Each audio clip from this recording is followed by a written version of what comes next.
Hello, to another Wednesday sit. As I drop my phone.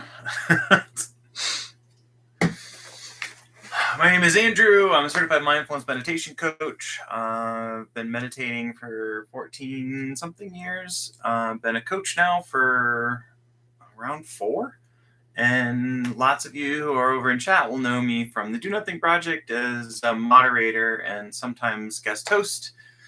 Thank you to Fred and Gabrielle, Ruth, bonjour, Paul, Colette. Thank you. Welcome back.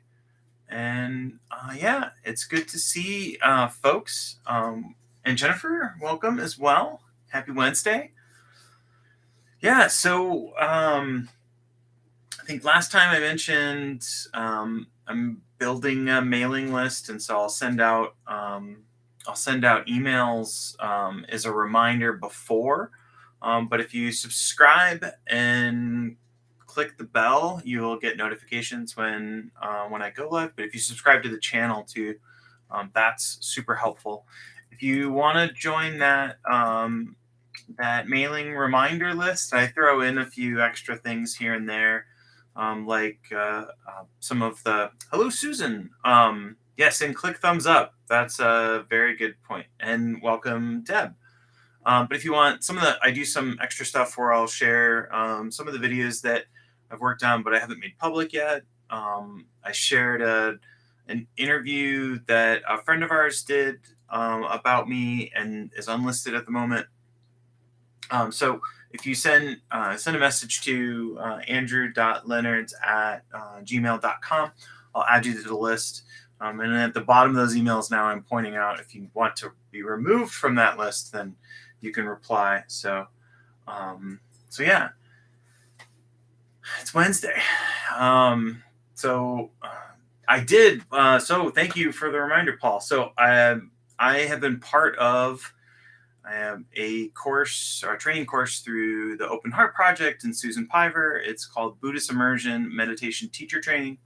And that, I think it was a 15-week course, maybe it was 16 weeks.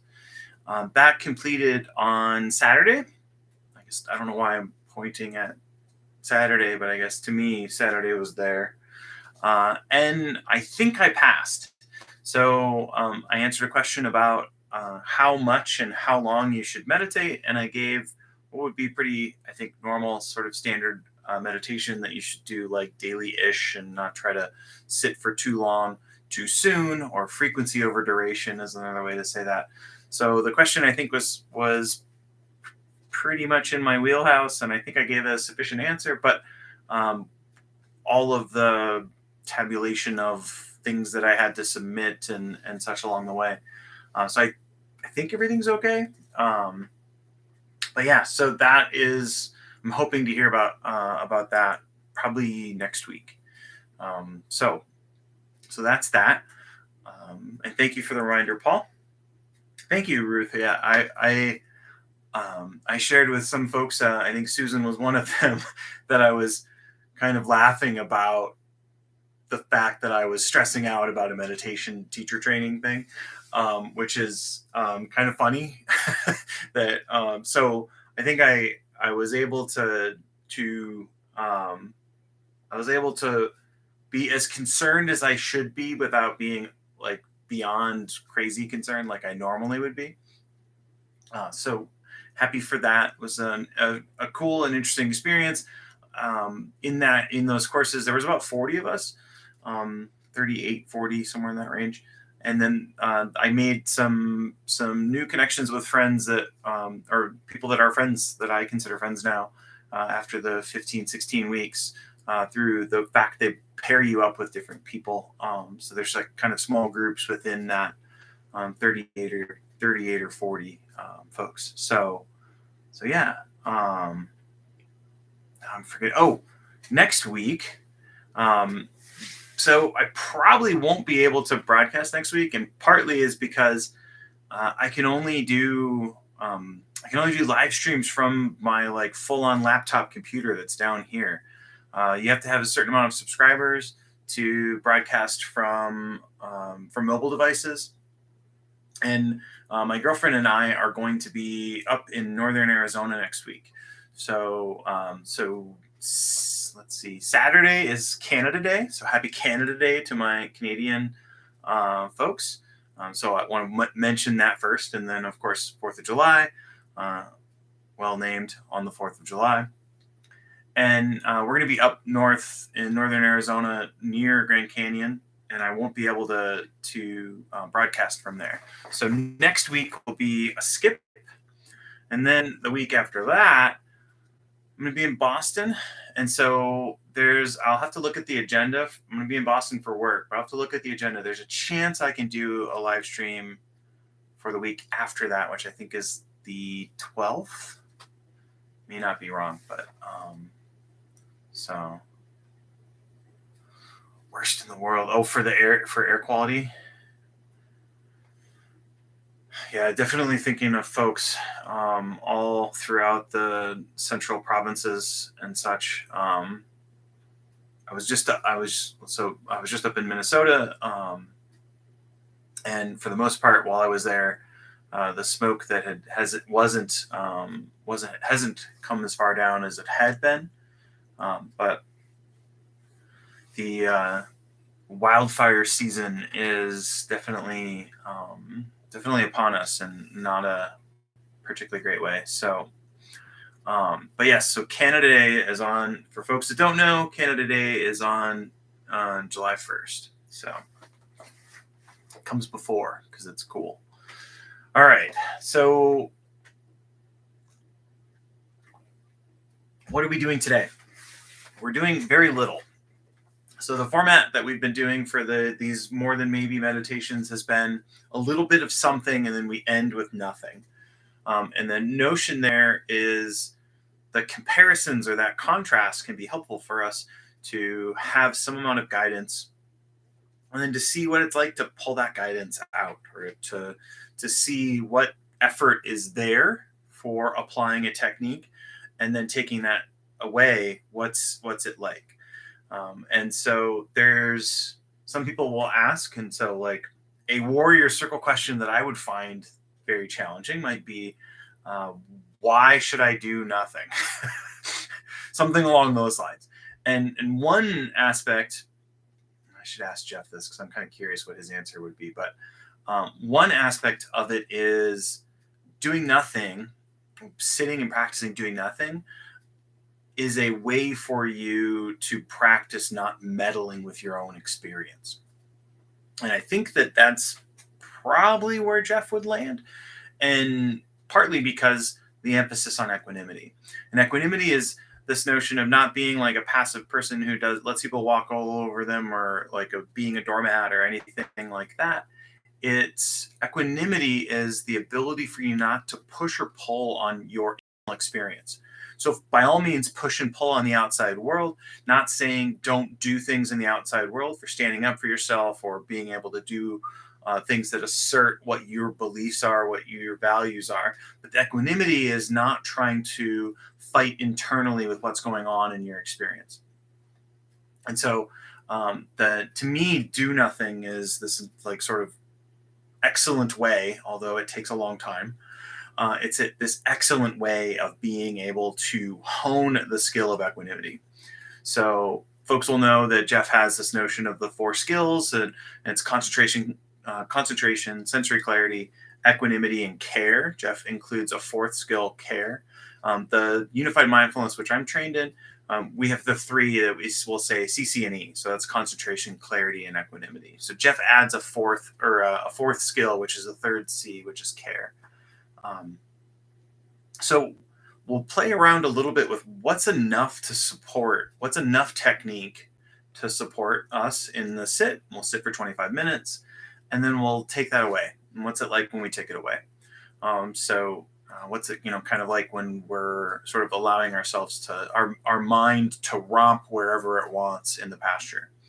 And that can be helpful, I think, as a sort of analog to what's it like to apply a technique, and what's it like to take that technique away. And in some skills, or in some techniques, they'll talk about this as there'll be a form or an object, and then you take the object away. And so that's a little bit with what we're doing. So we'll play around with that. And thank you so much. There's already 6 likes. So Ruth, a shout out to Ruth for reminding me to say that. So, all right. And then when we're done, if you have any questions, comments, reports, you can put those in chat, or you can kind of like be done and move on with your Wednesday, and have a fantastic Wednesday if you move on and I don't get to wish you a fantastic Wednesday. All right, so go ahead and begin to find a posture that will help you be both relaxed and alert.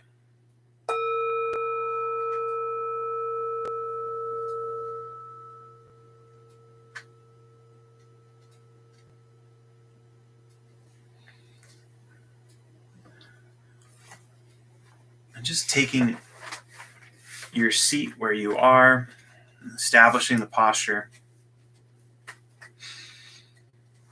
And actually, I don't call this out, but sometimes just in taking your seat and kind of sitting in this confident, or maybe you'll feel confidence, I shouldn't say that, but maybe just this dignified way, there is a shift in your experience just in doing that. And so, arranging your feet in a way that helps you to be still. You can position your hands in a way that kind of helps you avoid fidgeting too much. So that might be palms face down on the thighs, or lightly cupped in your hand in hand. This is the one I'm used to, which is Cosmic Mudra. That's more of a Zen thing. Checking to see if your shoulders are down and back. End of the day, they might be kind of up towards your ears.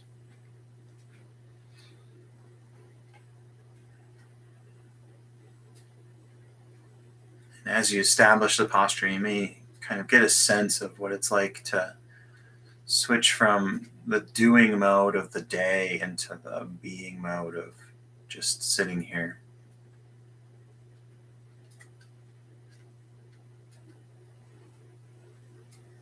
And checking in with where you hold tension.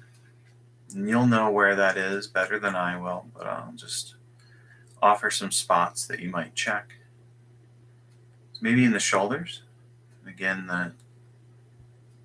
the neck, I should say, if the shoulders have been up. So just checking that shoulder position again. Possibly the jaw, maybe the eyes if you've got some eye strain at the end of the day.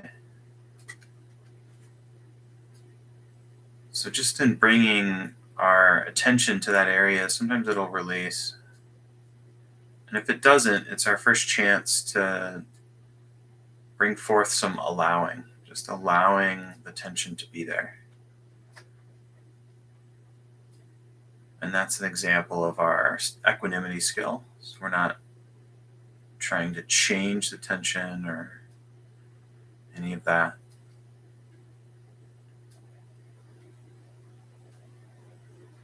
And then the last sort of thing that I like to check in with as I begin to sit is just doing a few calm and deliberate breaths.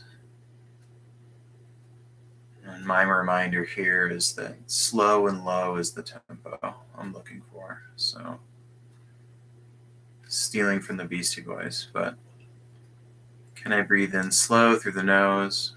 Can I let that breathe? Can I let that bring the breath low into the body, into the belly? And can I extend that exhale?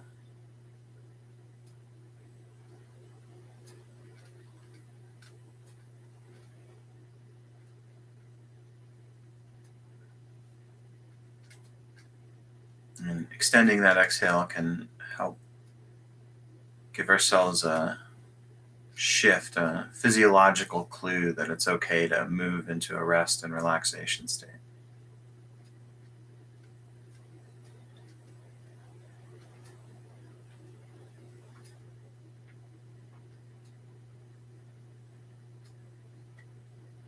And just like a sit on the do nothing project, we can mark this right here as a waypoint, come back to it.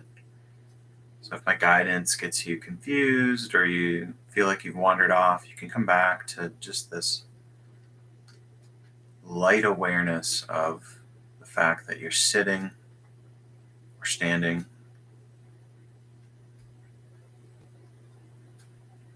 and knowing that you're in that posture.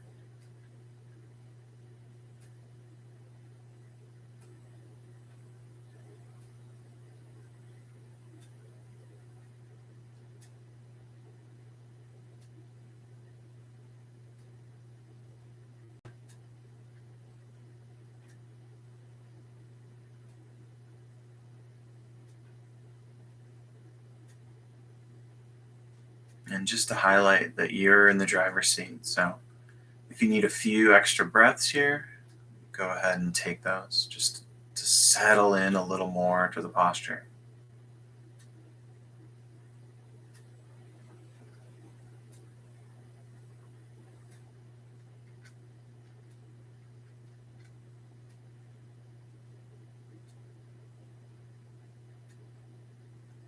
And then just kind of checking in to see what might be of interest in your experience.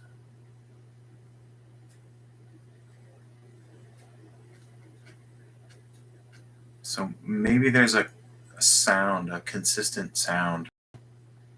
For me, it's a ceiling fan. Maybe it's an air conditioning sound for you. If that's there and you think that's interesting, then you can use that as your home base.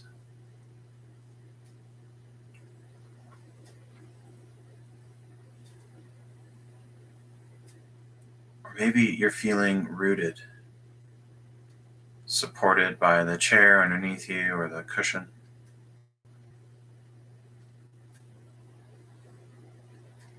And focusing on that sense of support and stability is a good home base.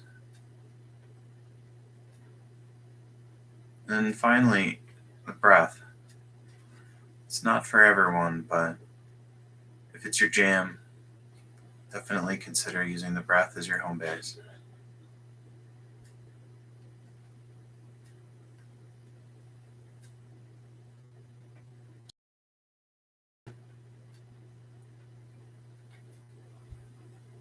And just seeing how into that home base, into that object you can get. And so I'll let you explore a bit and check in and see how it's going in a bit.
So when we talk about how into it can you be, it's kind of that notion of can we shift from sort of passively observing the sound or the body sensation or the breath to feeling it. Sort of like you've rolled up your sleeves and you're down in it with your home base. So there's no separation.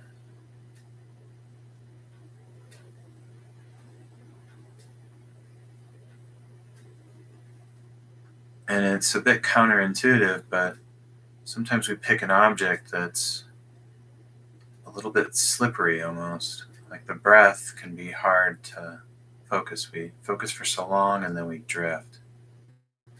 And each drift gives us an opportunity to notice and let go of anything where we might punish ourselves or scold ourselves, and then bring the attention back. So there's a sort of rhythm of, oh, yeah, I've lost the object. I'll let go of that judgment and then begin again. And if that's happening too much or you don't feel supported, we can bring in a noting and labeling technique. And that's kind of a way to spot our attention. Like you might spot somebody at the gym. We use the label to stay with it a little longer.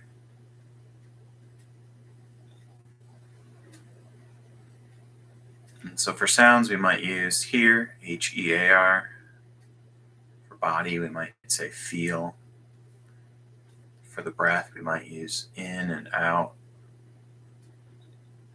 So those are all options. Again, user's choice. You get to choose.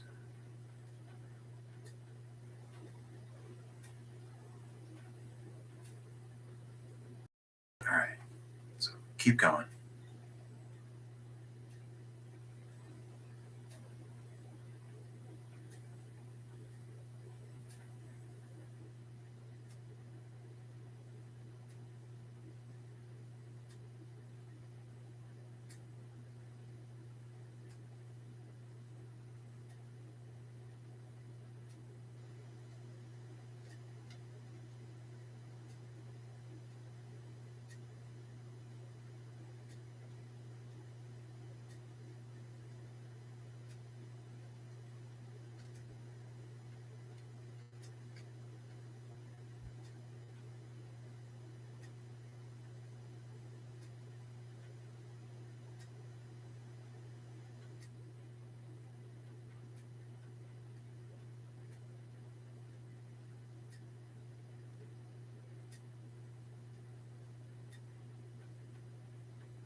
Just a quick note on checking on the posture. So if you feel like you're thinking a lot and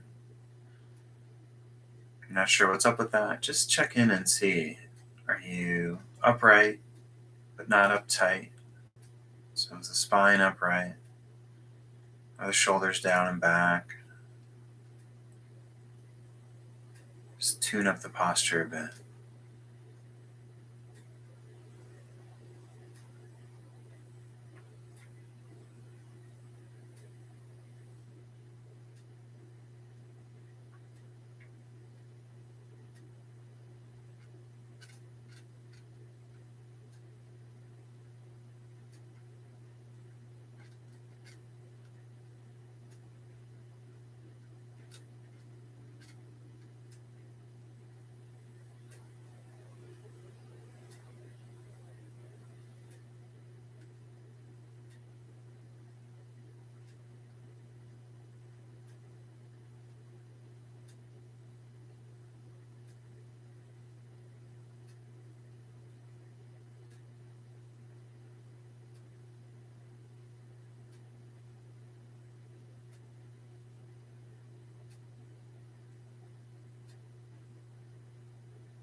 All right, so it's our final choice in the choose your own adventure part. So if you're in a groove and you're feeling really good with that home base, then by all means stick with that. But if you want, this is an opportunity to shift and let go of the technique and move into just seeing what it's like when you take away the effort. And what does that even mean? Well, that's a good question. So it means that we let go of any of the attempts that we have to control our experience. We let the mind wander and go where it is drawn. So in our normal sit, maybe the mind has been tugging you in a direction, and now that you let go of the technique, the mind sort of rushes right to that.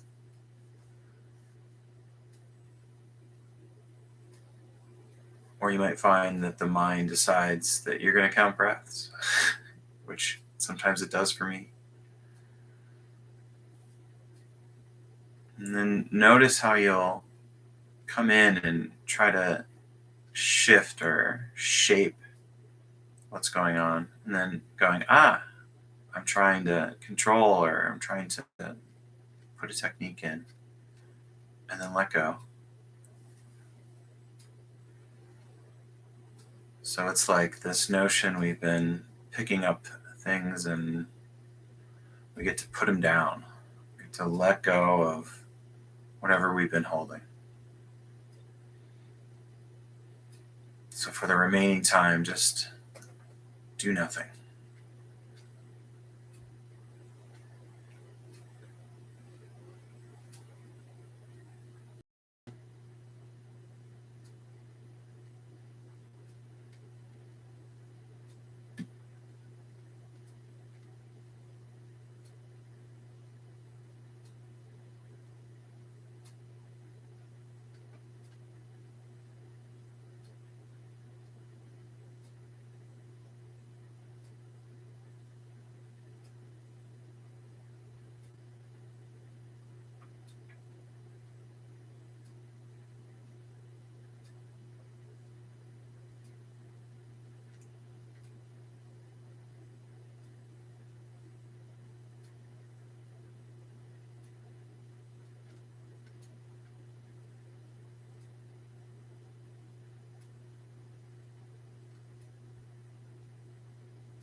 Thank you for your practice. Thank you for spending 35 plus minutes of your Wednesday with me. I think Paul mentioned last time that Paul had spent some time in the Shambhala lineage, and so I've spent the last 15 weeks where when I'm done with my sit, I'm dedicating the merit, and so I'm. You're super welcome, Gabrielle. Thank you again for being here. You're super welcome, Jennifer, Fred. Glad it was a nice sit. So I've been getting used to this idea of dedicating the merit, but so this idea is that when we sit, there's this kind of positive notion of merit that is present, and I think Alan Watts had said sort of it's this idea that anything you generate, you kind of like want to pass it on as quick as possible, and so I've been practicing that notion, but all of the wording. Oh, you're really welcome, Maggie, and great to have you joining. And Edward as well. You're very welcome. But that dedication to the merit, I think it was a story that was relayed through Susan Piver, that not dedicating the merit is like forgetting to hit the save button on a document that you've written. It's this notion. And so I particularly like the sort of idea that I'm going to pass it on as quick as possible. So it's like in basketball or hockey, like as soon as you get the puck in hockey, you pass it on. As soon as you get that basketball, you pass that on. But the wording around it, I've really struggled with the wording. And the last card in Roshi Jones' latest In a Moment deck that I just got, I pre-ordered it and forgotten I pre-ordered it. Roshi Joan Halifax just had, I think that just came out, had like a wording that I liked, but it's still one that I haven't like put into my brain as a thing to put on there. But it's that notion of like bringing forth something and then kind of making sure it goes it's passed on right away. So we generate the merit and we don't hoard it for ourselves, we pass it on. So that's cool. Thank you for mentioning that, Paul. The analogies, I'm still trying to kind of work through it because in like doing the normal invocation, at least from the Tibetan and Vajrayana perspective, it feels kind of awkward. So it's this. I don't know. I'll figure something out at some point, but just a reminder for folks if you're into that notion of like that. I think it's really helpful for me to keep my practice regular, to know that really two things for me. One is that it is a benefit to kind of everybody around me. And then the other is it helps me show up in my life the way I want to. And so in and of that, the merit is already a benefit. So, but yeah, cool. Well, again, if you're not on that mailing list, my email in one more time. So you can send that on. I'm going to eventually have a more managed email newsletter sort of thing, but I haven't picked which one to use. So I'll figure that out one of these times. This is the problem with being a software engineer, analysis paralysis kind of joke. But and then so next week, I know I won't be doing the Wednesday because we'll be away, and then there's a possibility that I'll be doing it, but I have to look at what the agenda is for my work trip. So it's like a 50-50 thing. So most likely it'll be the week of the 17th will be the next time that we'll do a Wednesday set. Again, thank you so much. Really appreciate it. And I will see folks on Do Nothing Project Sunday.